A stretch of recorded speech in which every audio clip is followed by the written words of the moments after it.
Vous connaissez ce sentiment?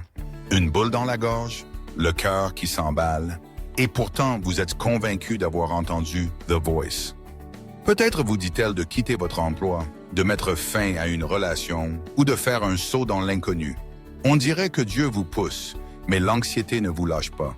Ce n'est pas une simple peur, c'est un doute persistant qui vous ronge. Au fond de vous, vous vous demandez, êtes-vous en train d'inventer un commandement divin pour justifier vos propres désirs? Confondez-vous vos propres impulsions avec quelque chose de sacré? Soyons réalistes un instant. Si vous remarquez ces trois signes, c'est une forte indication que ce n'est pas Dieu qui vous parle. Les reconnaître pourrait vous éviter des mois, voire des années de regrets et de doutes. Tout d'abord, considérez la pression anxieuse. Lorsque Dieu guide, il apporte une paix qui dépasse toute compréhension.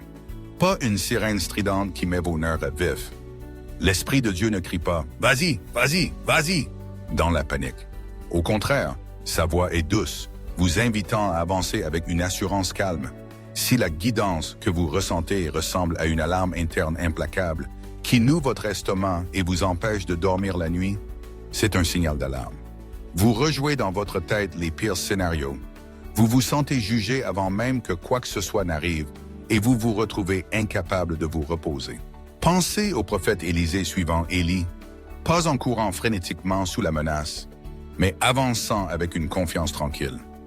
La direction de Dieu ne vous colle pas comme un huissier frappant à votre porte. Si une idée ne vous lâche pas et ne fait qu'augmenter votre stress, c'est probablement votre propre esprit qui s'emballe et non l'esprit à l'œuvre. Demandez-vous, cette pensée m'apporte-t-elle plus d'amour, de joie, de paix, de patience ou de bonté? Si la réponse honnête est « pas vraiment », alors faites une pause. Dieu ne force pas ses enfants ni ne les intimide pour prendre des décisions.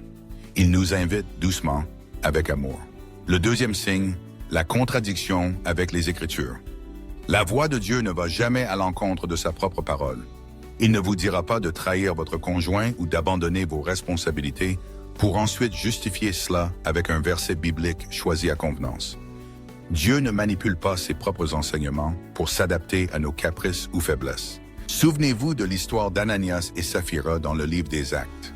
En apparence, leur plan semblait super spirituel, vendre des terres et faire des dons d'argent. Mais en réalité, il était fondé sur la tromperie. Ils ont confondu leur propre ambition avec une inspiration divine, et le prix à payer a été bien plus élevé qu'une réputation perdue. Leur histoire nous met en garde. Toutes les grandes idées qui semblent spirituelles ne viennent pas forcément de Dieu. Mettez vos motivations à l'épreuve avec le filtre de Galates 5.